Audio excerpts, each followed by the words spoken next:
Hello everyone, welcome to this video in which I'm going to present our paper Synthesizing Hardware-Software Leakage Contracts for RISC-V Open-Source Processors.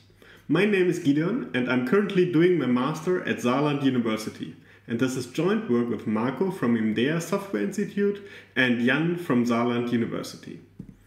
Usually, when you write some piece of software, you write it in a high-level language, such as C or C++, and you then have to compile it to run on a specific instruction set architecture, or ISA for short, like x86 or RISC-V for instance.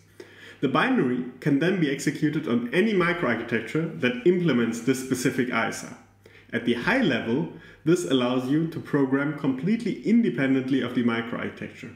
For instance, you don't have to worry about caching or other programs that might run in parallel.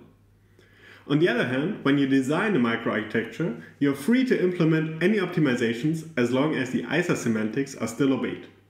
However, when it comes to cryptographic algorithms, for example, functional correctness alone is no longer sufficient, as you don't want any secret values to be observable through side channels. Let's have a look at what sidechannel leakages are.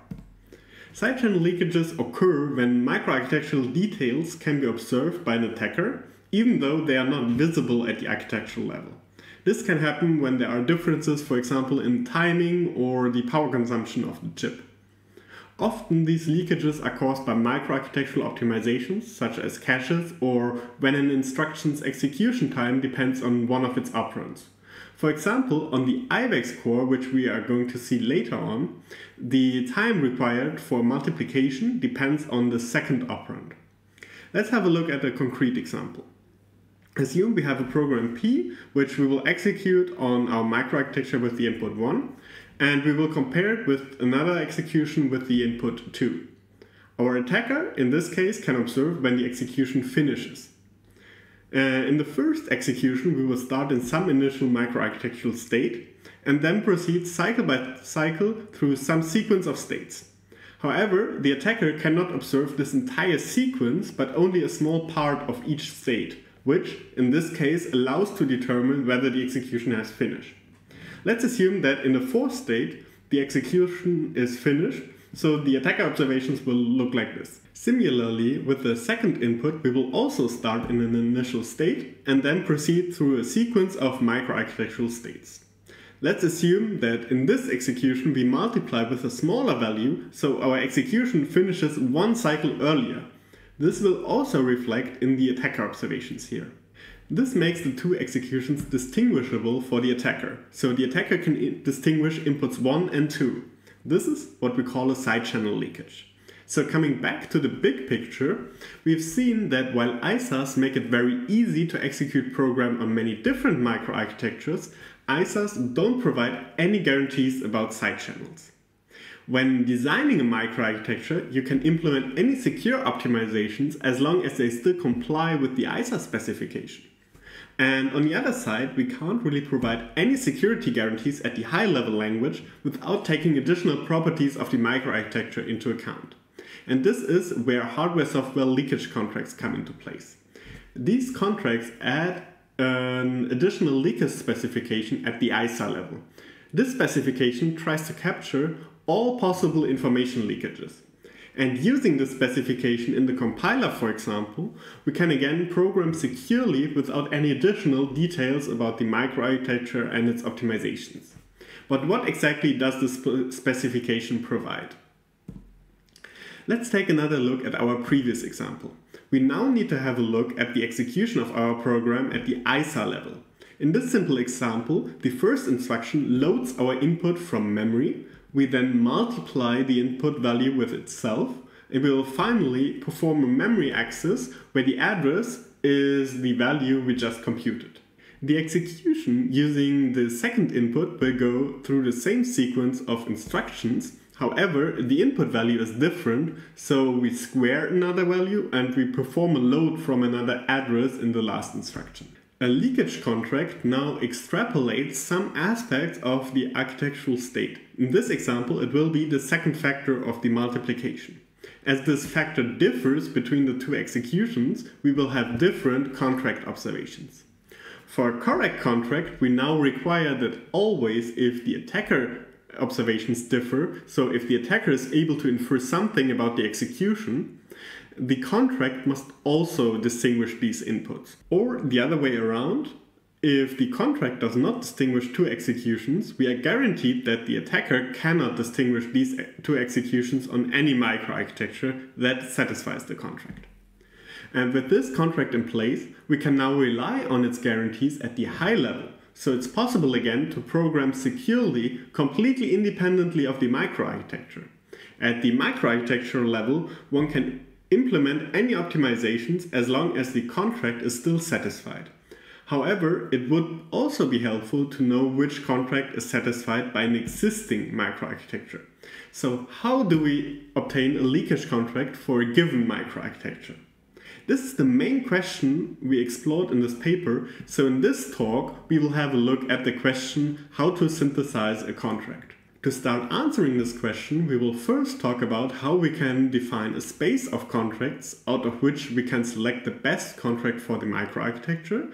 And once we have that, I want to give you an intuition on how we compute the contract from our simulation results. Finally, we will have a look at how the method performed in practice. Let's start by talking about our contract template. When we started thinking about this, we started looking at some leakage contracts specified in natural language. One example might be, for every multiplication, the second factor leaks due to timing, and for every memory access, we can observe the memory address. And this is actually a part of a contract satisfied by the IBEX core. One thing we noticed about most contracts specified like this one is that they are actually a composition of multiple individual leakages which are seemingly unrelated. So it makes sense to also specify our contracts as a composition of multiple contract atoms. Let's have a look at these atoms. In the first atom, we start with some kind of condition to only generate leakages if the current instruction is a multiplication. And if this is the case, we then add the second factor to our observation. So if you recall our execution from above, we can see that there's only one multiplication. So our atom is only applicable to one of the states. In this state, we leak the second factor into the observations. Now, let's have a look at the second atom in our contract. First of all, we have the same structure here. So first we have a condition, and then we have a description of the leakage. So in case it is a memory access, we leak the address. If we look again at our example, we have two load instructions which perform memory accesses.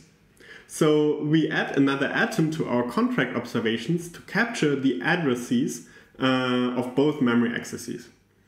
Now the combination of both observation traces forms the observations of our contract. However, to synthesize a contract automatically, we need a more generic representation of what could leak at the contract level. For that, we will have a look at some RISC-V instructions. Let's start with the multiplication. The first leakage source here could be the instruction type itself. While this might sound a bit unintuitive, it's totally possible that some simple instructions like addition and subtraction behave totally the same from an attacker perspective, so only in some cases the executed instruction type actually leaks. And we've already seen above that the operands also may have an influence on the timing, so we also need the register names and their current values on our list. Now let's have a look at a different instruction, like this load instruction for instance. Here we can have the same leakage sources as before, but there are some more interesting things here. First of all, this instruction has an immediate value, which is directly encoded into the instruction. And more importantly, this instruction accesses memory, so the execution time might depend on the address or the value that's being accessed. While we technically already covered the memory address with the register and the immediate values, it's just easier to add it to a list here. And with this list of leakage sources, we are all set to synthesize a contract for any in-order RISC-V processor. So let's get to the question on how to get a contract for an existing microarchitecture. For this, we use a simulation-based approach. So we have a bunch of test cases, which are just pairs of program, and we then simulate them on two instances of our microarchitecture. This gives us the execution traces we have seen before, which allow us to determine if these traces can be distinguished by the attacker. We then simulate the same programs also at the ISA level as we've seen before. And from these executions, we compute the traces of each possible contract atom. And we then check which of these atoms would make the execution distinguishable at the contract level. So in this case, only the square, representing the second factor of the multiplication, and the diamond, which leaks the address of the memory access, would allow to distinguish the executions, as the trace of the circle is the same in both cases. So to summarize, we have a simulation tool chain to which we give a set of test cases, and we then get, for each test case, if it's attacker distinguishable and a set of distinguishing atoms. Using these two ingredients, we can now start to synthesize the contract. Recall that for a correct contract, this implication must hold. It requires that for every attacker distinguishable traces, the corresponding contract traces must also be distinguishable. In other words, for every attacker distinguishable test case, at least one of the distinguishing atoms must be included in our contract. And this is also the first of our optimization goals for the synthesized contract, which ensures the correctness. However, if you think a bit about this, there's one trivial solution, which would be to just add every possible atom to the contract. While this yields a correct contract, this is clearly not really useful because we lose any information about what leaks if we just say everything leaks. So we added a secondary goal which minimizes the incorrectly classified test cases. In other words, we want to minimize the number of attacker indistinguishable test cases for which one or more atoms are included into the contract. This optimizes the contract for precision. We have translated these two requirements into an integer linear program which allows us to efficiently solve this problem. Now let's have a look at our experiments. We have implemented the simulation using Icarus Verilog and the synthesis using Google's OR tools. To extract the architectural traces and the distinguishing atoms directly from the microarchitectural execution, we are using the RISC-V formal interface. We have first integrated the IBEX core, which features a 3-stage pipeline and has support for the multiplication extension of RISC-V. We have also a working implementation for the more complex CVA6 core, which features a 6-stage pipeline, several caches, and actually supports booting Linux. When we ran our first version on the IBEX core, we gathered some statistical metrics to see if our approach works. We were quite satisfied that using a set of 100,000 test cases for training, we were able to achieve a sensitivity of more than 99.94%. This means that 99.94% of all attacker distinguishable traces were also classified as such. However, when we looked at the precision, things did not look good at this point. With about 19%, this means that for every correctly distinguished test case, we have 4 false positives. We inspected some of these cases in more detail and found some interesting things here. For example, take a look at this snippet. We first load an address into a register and then fetch this address from memory. In the second snippet, we only change the address where we fetch from. While they look quite similar, the right one is actually slower than the left one.